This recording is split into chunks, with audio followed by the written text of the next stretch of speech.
part 6 of our Bible geography class. And we're going to be looking tonight at the travels of Isaac and Jacob in chapter 5 of the Holman Bible Atlas. And then perhaps, hopefully, going to breeze through chapter 6. So last week we really looked at the travels of Abraham, and we did say that he traveled extensively, of course, all the way from where? Where did he begin his travels? From the and he went all the way as far down into Egypt and everything in between as well. On numerous occasions, he was a traveler.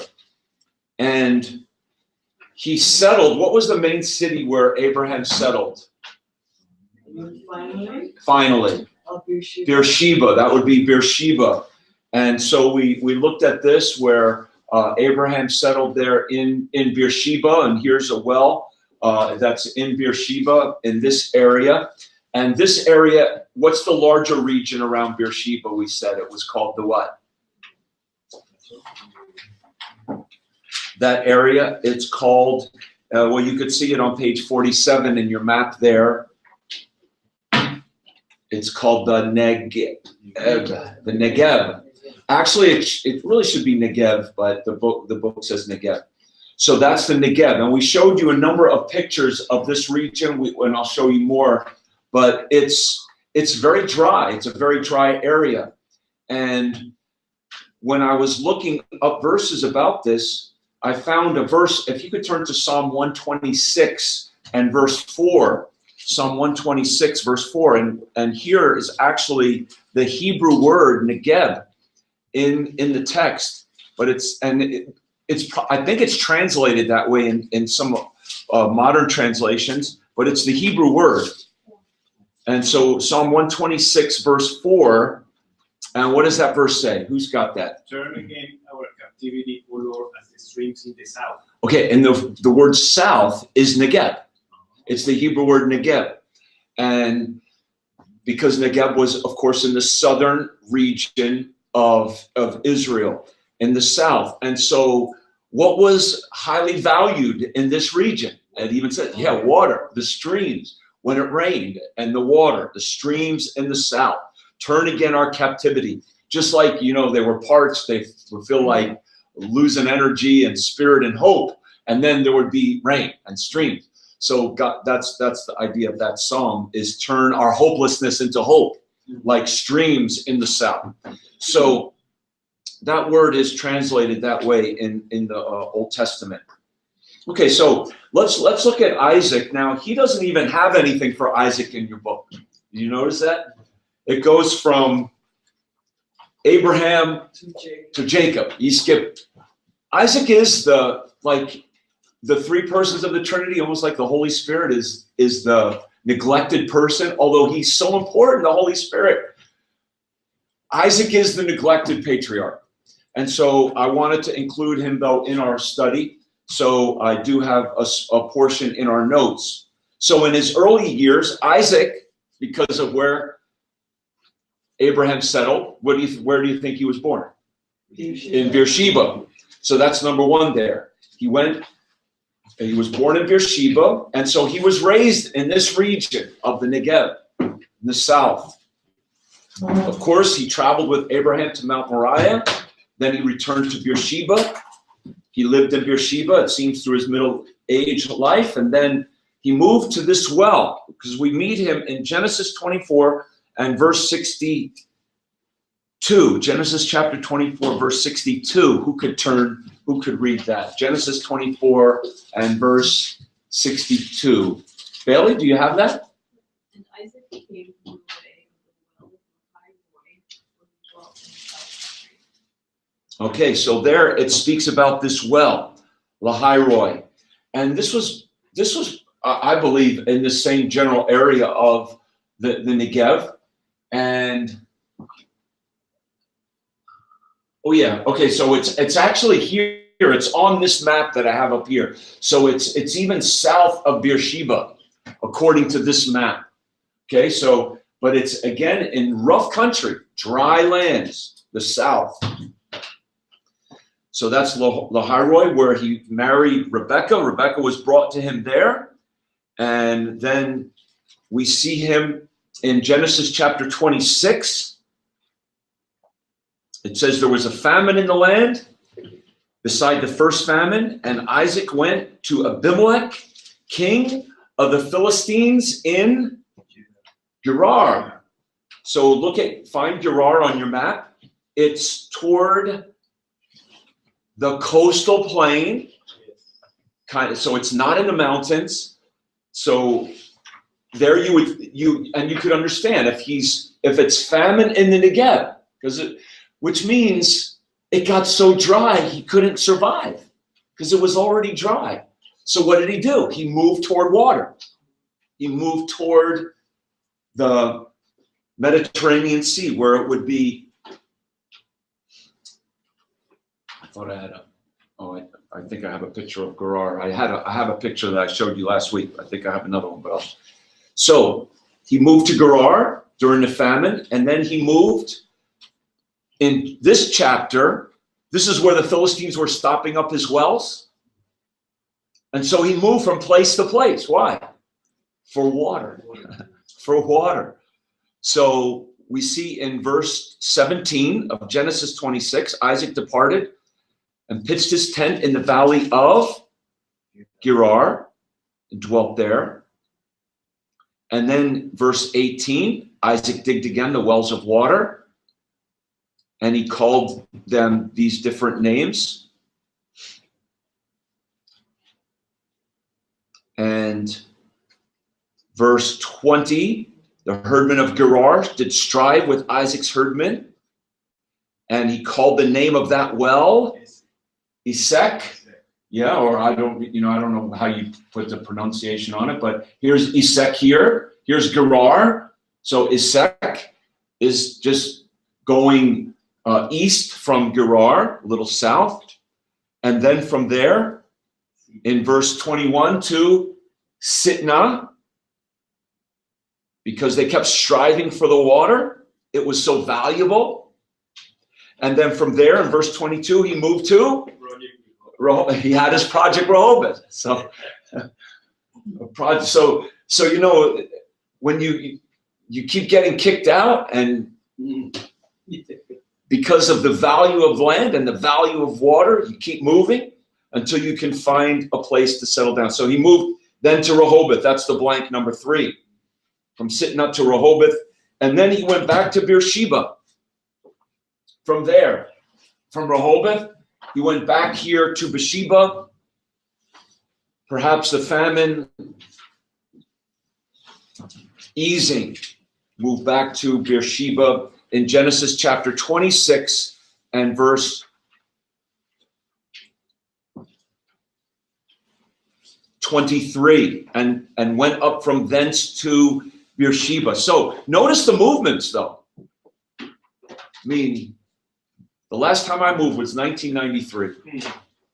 And I remember saying, now I know if I have an enemy, I will pray they have to move many times. Okay.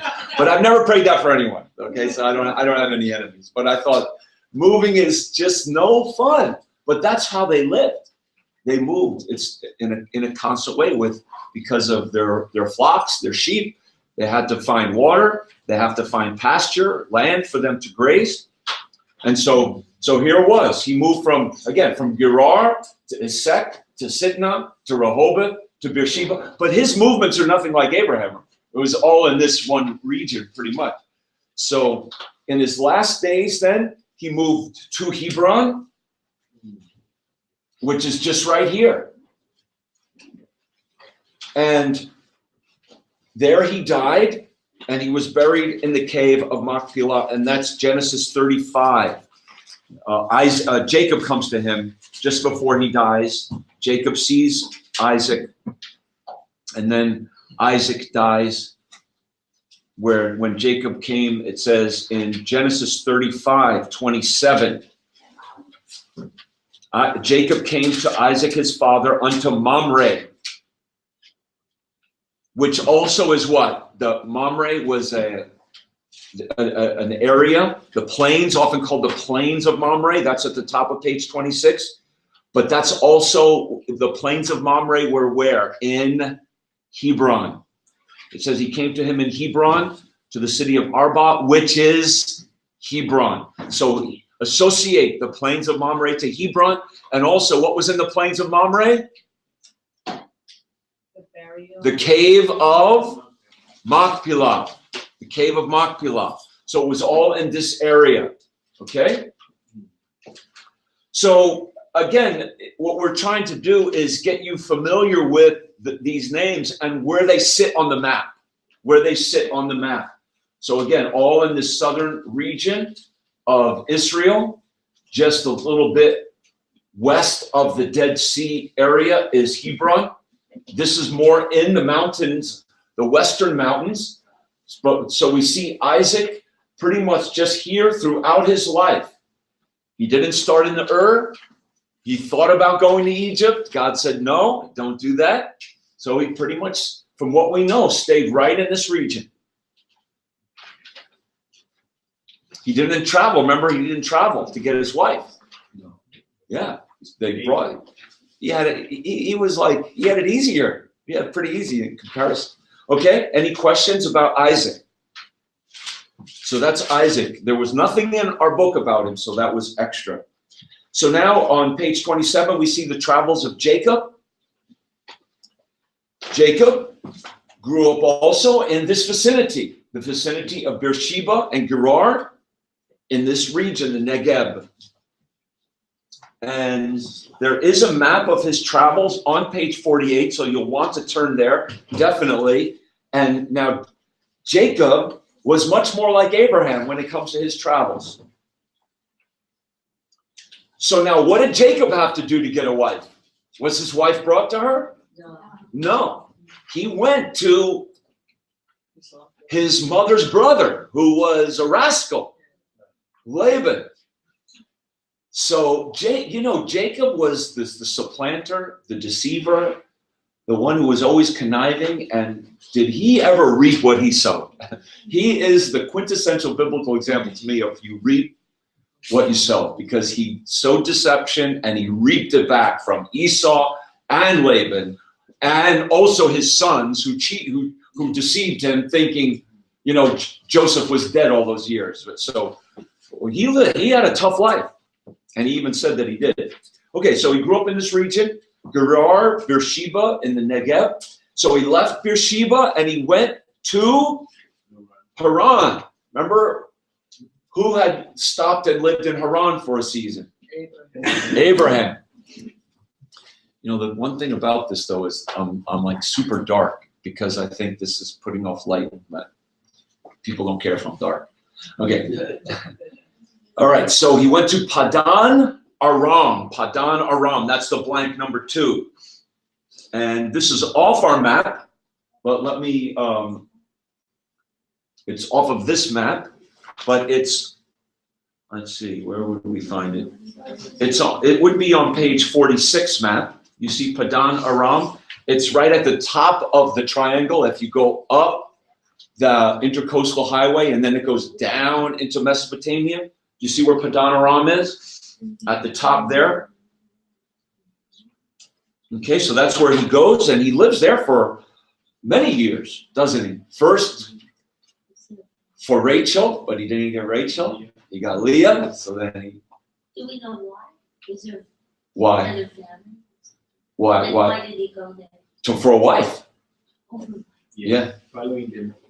Yeah. He had to run away because he cheated his. But he didn't go just straight up to Padan Aram. What happened first? So en route to Padan Aram, he stops in Bethel. And what does he have in Bethel? He has his famous dream. So we're back and go to Genesis 28. And so in verse 2, this is where Isaac says, go to Padan Aram. There it is in our text. And there go deal with Laban. And so it says in verse 10, Jacob went out from Beersheba and went toward Haran. Now, again, I'm hoping that these things are becoming more familiar to us now, right? Whereas before, you maybe didn't have any mental picture of how far he was traveling or where he was going. So he goes out of Beersheba, southern Canaan, and he's heading toward Padan Aram to Haran, where his father had stopped. Remember, it was there where Abraham stopped when he came out of Ur. When his father died, he left Haran. So this was a family area. He goes out of, but then on the way, he stops and he rests. He puts his head on his my pillow, I'm sure, and of stones. It was a pillow of stone, and he had the dream. He had the famous dream of the Lord.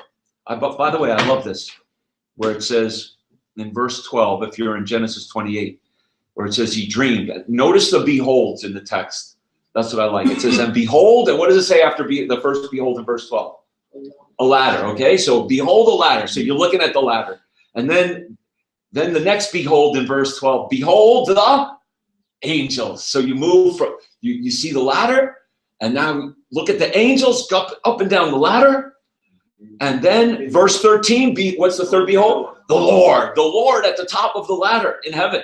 So this is the way to heaven. Of course, Jesus revealed himself to be this ladder.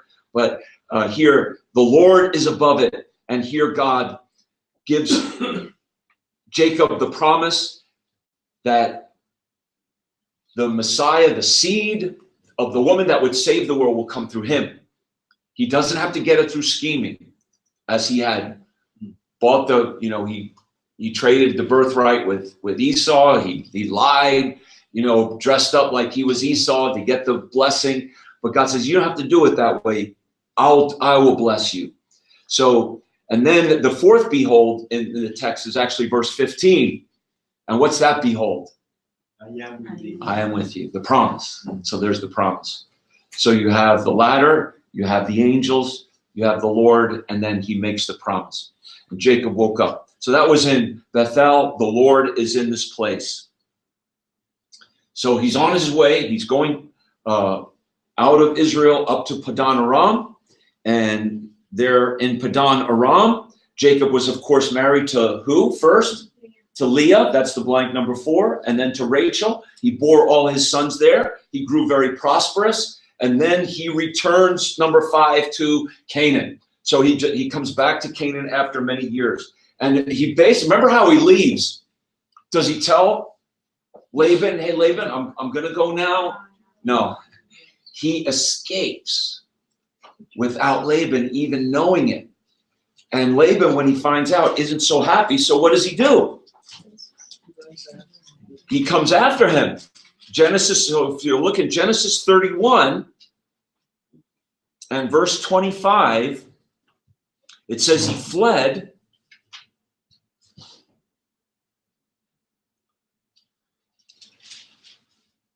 And actually, verse 21 says he fled. He passed over the river and set his face toward Mount Gilead. Now, Mount Gilead is in this region here. So he's up here in Padan Aram, and he's coming down this side. So this tells you he's not on the western side of the Jordan River. He's still on the eastern side, because Gilead is on this eastern ridge of the Jordan Rift area. It says he passed toward Mount Gilead. And it was told Laban on the 3rd day, verse 22. And so they pursued him, and they overtook him in Mount Gilead. So here's your map. If you look even on page 48, you'll see Mount Gilead. And you see that, where did Laban overtake Jacob? In what city? He overtook him in the mountains of Gilead, it says. And verse. Okay, well, if you look at the map, look at your map on page 48. You see there's a white box going over there to Gilead. What city specifically? Mizpah. Mizpah. So there it is. So, isn't it amazing the details the Bible gives us? It says in this region of the Mount of Gilead, but then he has this whole conversation, and Laban is like, why'd you do this? You know, why'd you leave me like that? And so forth. And that's where Laban even accuses Rachel of taking the family idols, which she had, right? Didn't she? But she was sitting on them. But anyway, so, and then going all the way down, they make an agreement. Laban makes an agreement. And if you go all the way down in the text now to Genesis chapter 31, verse 49, verse 48, verse 48 and 49. And Jeannie, could you please read that? Genesis chapter 31, verse 48 and 49. And Laban said, this heap is a witness between me and thee this day. Therefore was the name of it called Gilead. And Mizpah, for he said, the Lord watch between me and thee, when we are absent one from another. Okay, so there it is. That's in Mizpah.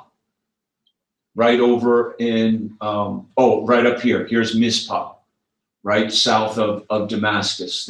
So notice now, though, what I think is very interesting, even if you look at your map, how far did Laban have to go from Padan Aram to overtake Jacob? You can kind of look at the map will tell you the mileage a little bit, on how many miles that is. You're looking at 46? I'm looking on page 48. No, page 48, where up in Padan Aram, Jacob leaves it, and Laban is following him, and he follows him all the way down, and you kind of have to leave the top map. You see the top map on page 48 is the bigger map, and then you see the box there on that map to zoom in. You got to zoom in, and then from there you could see Gilead, which is kind of right between the Sea of Galilee and the Dead Sea. That's where the mountains of Gilead and Mizpah is, kind of in that region. But the point is, that is probably what how many miles do you think that is? Looking at your little mileage chart there, 50, 100, 200, probably like 250 miles. You wrote down 300 miles. Oh, 300. Okay. Oh, I wrote it down. Look at that. 300 miles. That's right. I was just doing, I forgot I wrote it down. He traveled 300 miles. Isn't that something though? I would have given up. I mean, he did not have a Honda to do that. He was on foot. So he must have really been ticked. He was really hot. He's like, I gotta see this guy, what he did to him. Okay, so he traveled 300, there it is, 300 miles. What good notes you have. I didn't realize I had that. What excellent notes. I forgot my notes were so good. Okay, so he's returning to Canaan, travels 300 miles where Laban overtook him. So then he keeps moving after that. And in chapter 32 and verse 2, who can read that? Genesis chapter 32, verse 2.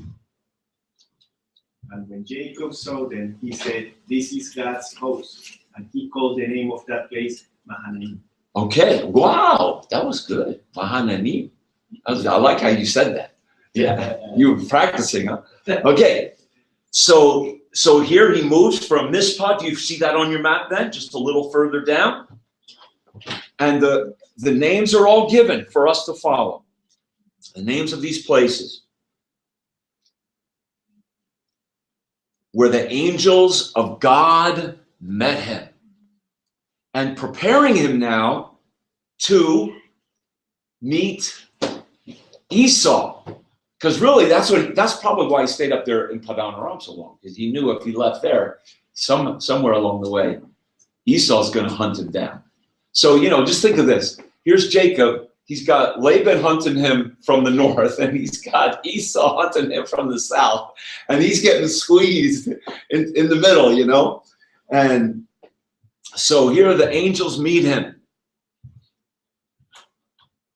And so he knows. What does he know by those angels? What does he say in verse 2? This is God's, which is a what? An army. This is God's army. God's army is with me as I'm going to go face Esau. Because verse 7, what is his emotional condition at this time? What's his state? Right. He is greatly, he is overwhelmed with distress. And he's worried for his wife. He's worried about his children. He's wondering, what is Esau going to do to take revenge? And so he even splits them up.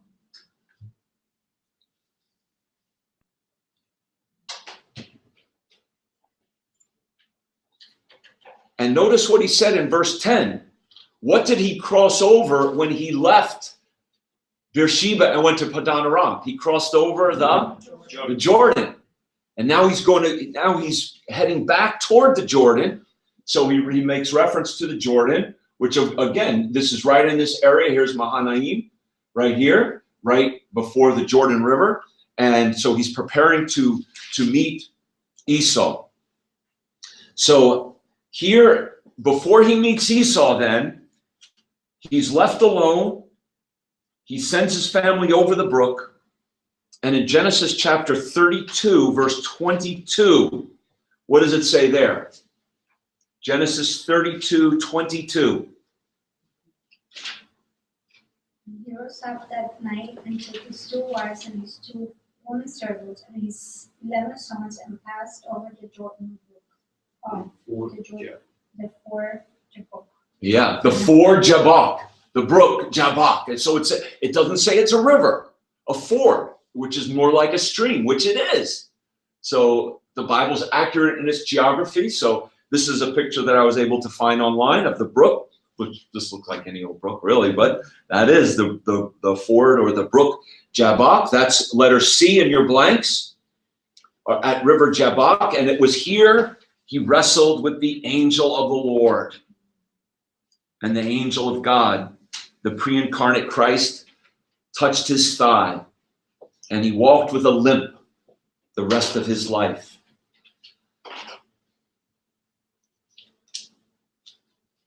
So then finally, he meets Esau.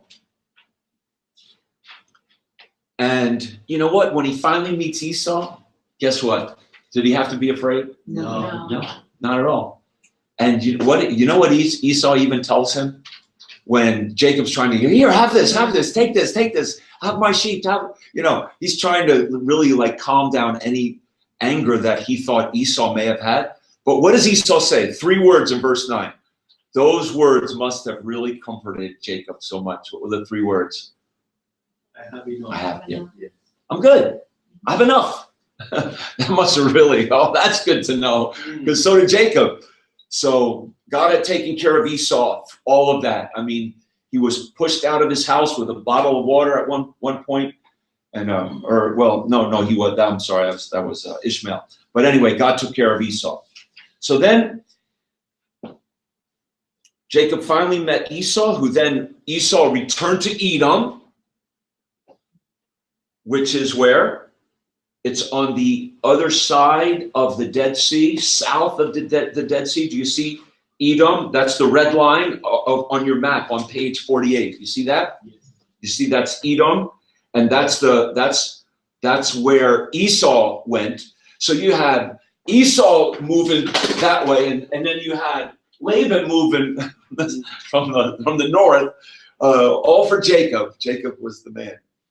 Okay, so that's where he meets him at the river Jabbok. He wrestles with the angel, and Jacob continues.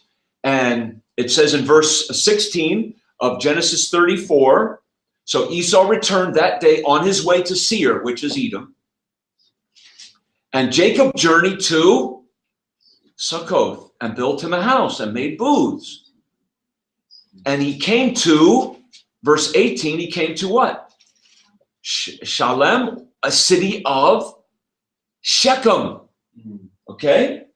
So again, we're back to Shechem. This is what happened already in Shechem that we found out when Abraham came into the land of Canaan? The first altar he built was in Shechem. Remember? That was his first altar. So now Jacob comes here, and no doubt Abraham's altar is there. And what does he do in verse 19? He buys something. He buys a parcel of a field. Now, who came to Shechem and had a witnessing ministry there? Jesus. Who did he meet there? The woman at the well. Where did he meet her? At Jacob's well in Shechem, right in this area. Okay, and this is, again, we talked about this between Mount Gerizim and Mount Ebal. And so here's Jacob's well to this day. Maybe, I'm not saying it looked like that, but this was perhaps the very same well that he had. It's still here. You could go visit that if you go to modern day Shechem. It's not named that, it's named something else. And also, what happened in Shechem later on? So he buys a parcel of a field here, and it says for 100 pieces of money. And you know who's going to have his bones brought there? Joseph, that's right. Joshua 24, verse 32, and you could go see Joseph's tomb in Shechem. And it says it in Joshua 24, verse 32. And if you go there, you could see this as well. The bones of Joseph, which the children of Israel brought up out of Egypt, buried they in Shechem, in a parcel of ground which Jacob bought of the sons of Hamor, the father of Shechem, for 100 pieces of silver. So there it is. So the Bible tells us these things. So it's good for us to look at them. Okay? So where are we at? So then, okay, now you might think, okay, if I'm Jacob at this point, I'm thinking, you know what? Life is going to solve. Life is going to calm down. You know, I got away from Laban. I finally got my wife that I really wanted. I have Leah too. I got my sons. He's wealthy. He met Esau. Okay, that's done. I don't have to worry about Esau anymore. I don't have to deal with Laban anymore. I'm going to settle down. And then what does his boys do? The next chapter tells the whole story. Oh, man. Well, the men of Shechem want to marry Dinah, yeah. And then Simeon and Levi go in and what? And kill all the men of the city. So Jacob's like, what did you do? We're out of here. So he's on the run again. So that's basically summarizing. If you look at the end in verse 30, Genesis 34:30, you know, just when you think life is going to settle down, don't think so. I'm sorry? Yeah, after Simeon and Levi slew the males of Shechem, he has to move again. Basically, he can't stay there. He's afraid for his life. He's afraid for his family, his children, his grandchildren. So he moves to Bethel. Here's Ai and Bethel, at least the ancient city. Well, here's some kind of a ruin. Okay, so, but I like what Scripture says here at the end of Genesis 34:20. It says, Jacob said to Simeon and Levi, you have troubled me to make me to stink among the inhabitants of the land, among the Canaanites and the Perizzites. I being few in number, they shall gather themselves together against me and slay me. I shall be destroyed, I and my house. So, and they said, should he deal with our sister as, so they argue against Jacob. So think of this now. Jacob lived his whole life thinking, you know, every time he turned around or heard some rustling in the bush, he maybe thought it was Esau hunting him down to take revenge. And then he couldn't get away. How many times did he try to get away from Laban? You know, and Laban was a cheat. He changed his wages all those times. He finally got, but now here, he's still afraid for his existence. So God said, arise and go to Bethel. Genesis 35 verse 1. So he's on the move again. So he continues his journey in Genesis 35. And then what happens? In Genesis 35, verse 19, Rachel gets pregnant with Benjamin. And she what? She dies. After everything, the wife that he loved dies in childbearing years. Still a young woman. So he continues his journey, and Rachel died in Bethlehem. So you see in your map. So he came to Mizpah, met Laban. Here to the river Jabbok, he meets Esau. He goes across the river to Shechem. His sons kill the men of the city. He goes down further south of Jerusalem. You see, he passes through Jerusalem to Bethlehem, and Rachel dies. Does life ever get easy? Does life ever settle down? Rachel dies. He keeps moving, and then he journeyed to Hebron, just south of Bethlehem. He meets Isaac, Genesis chapter 35, and now Isaac dies. Where Isaac died. That's the last blank on page 27. You got all your blanks on page 27. Let's review.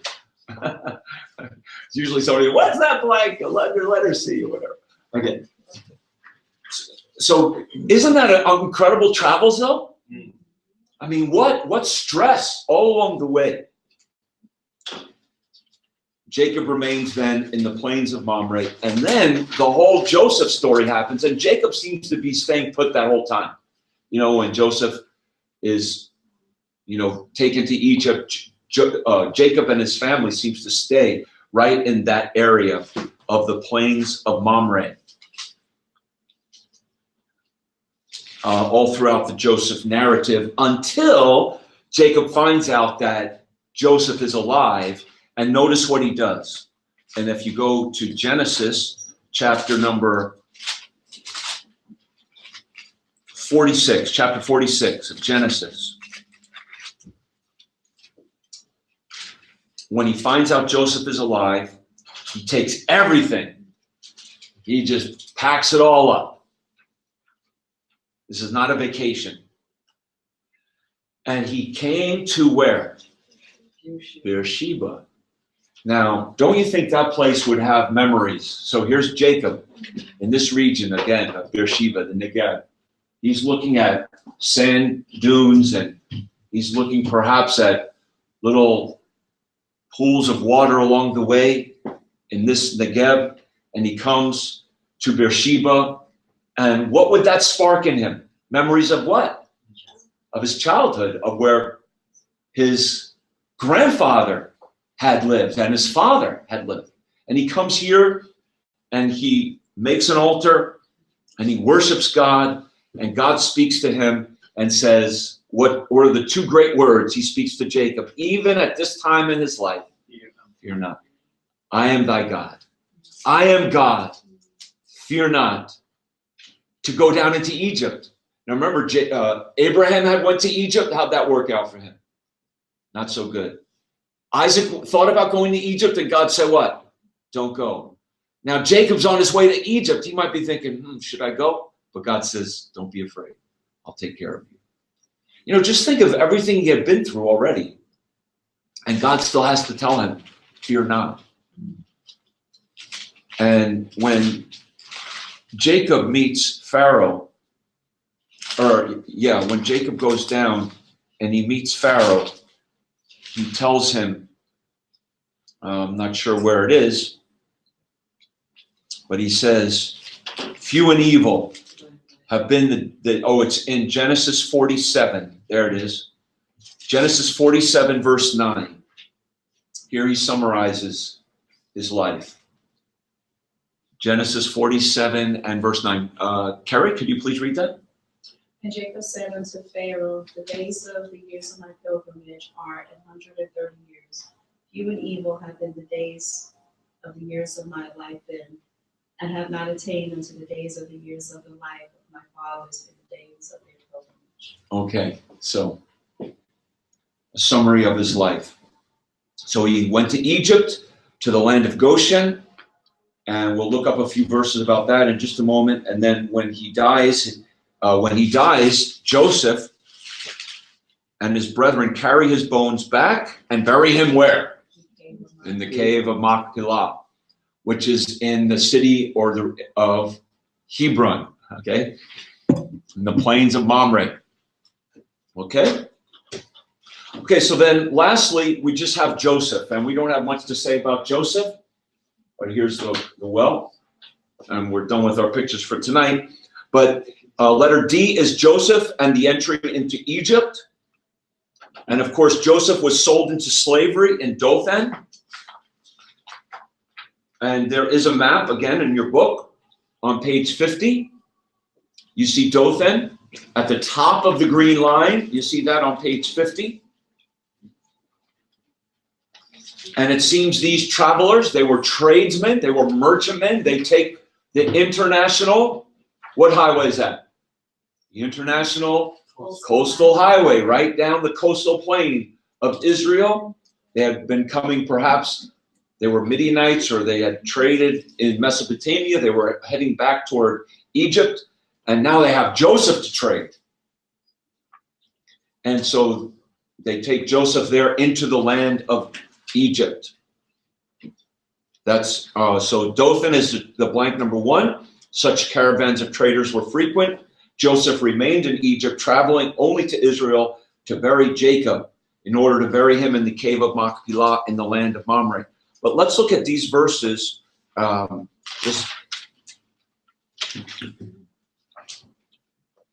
If you look in Genesis, let's see.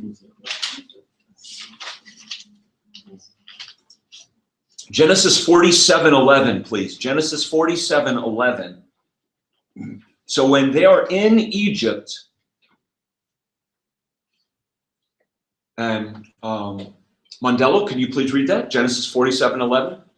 So Joseph assigned the best land of Egypt, the region of Manasseh, to his father and his brothers, and he settled them there, just as Pharaoh had commanded. Okay, so there it says in the land of Ramses. Now, is that? Do you see Ramses on the map? It's in the northern region of Egypt, where the Nile River, would wash, would flood some of those areas, and it would leave. They said that the Nile River is a very rich river, and when it floods, it will leave the residue and leave a lot of things there that would help things grow, plants and crops to grow, and make it a very fertile area, that whole delta region. And so it says the best of the land, and it says the land of Ramses. Okay? And also in verse 27 of this chapter, it says, and Israel dwelt in the land of Egypt in the country of Goshen. So Goshen is here on our map. So Goshen, Ramses in this area, one in the same. And they had possessions therein and grew and multiplied exceedingly. So it was a very lush and area, rich, and so that they could take care of their crops and raise their cattle. And in this area of Goshen, in the land of Ramses. Okay? Any questions about that? That completes chapter 5. Now, what we're going to do, I'm going to give you the 2 blanks in chapter 6, because chapter 6, there's really nothing about the Bible in chapter 6, so I don't want to spend it. It's just Egypt. It's about Egypt. You just have to know these things, that the blanks here.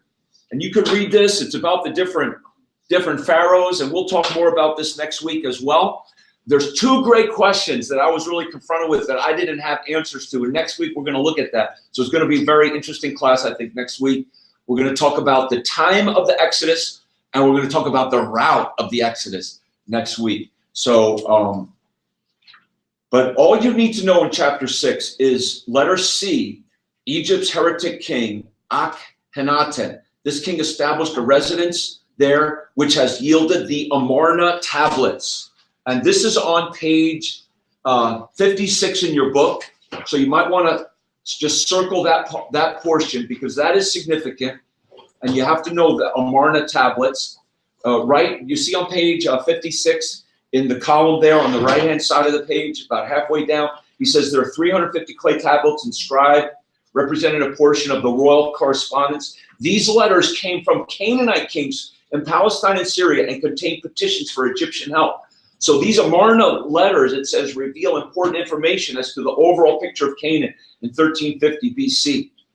And how Canaan had these different loyalties and ambitious petty tyrants, he says. So that's pretty interesting, I thought. Amarna letters? The Amarna letters or tablets. Yes. So basically what it shows is the relationship that Egypt had with Canaan in this period of time, 1350 BC. So this is before, 150 years or so before the Exodus is going to happen. And it also shows you how Egypt has its tentacles into that land and how a lot of those city-states in Canaan are really controlled, militarily protected. Basically, if Egypt protected them from, let's say, raiding, remember the raiding kings of Mesopotamia, how they came down into that Dead Sea region and took Lot. So basically, if that would happen, maybe they would pay off Egypt. Hey, you protect us, we'll pay you, we'll pay taxes to you, and so forth. And so that's kind of what happened here. They pay off Egypt in order to keep the other kings away from them. So Egypt gained strength at this time, and that's basically what this chapter tells us. And the last blank here is he talks about Egypt's dark side, because we do know Egypt was a very idolatrous, pagan, immoral culture, full of immorality, full of idolatry. And Israel was conscripted as well. When a pharaoh grew who did not know Joseph, they became common laborers, and they were forced to construct the cities of Pithom and Exodus 1:14 Ramses. Rameses. Okay, so that's the last blank there. So they lost their freedom, and that's also, and basically it does have some interesting maps in this chapter. So look, read the chapter. I'm not saying not to read it. Definitely read it, but there's really no, it's kind of like a preparation of Israel coming out of Egypt. So next week we'll get into that. Okay.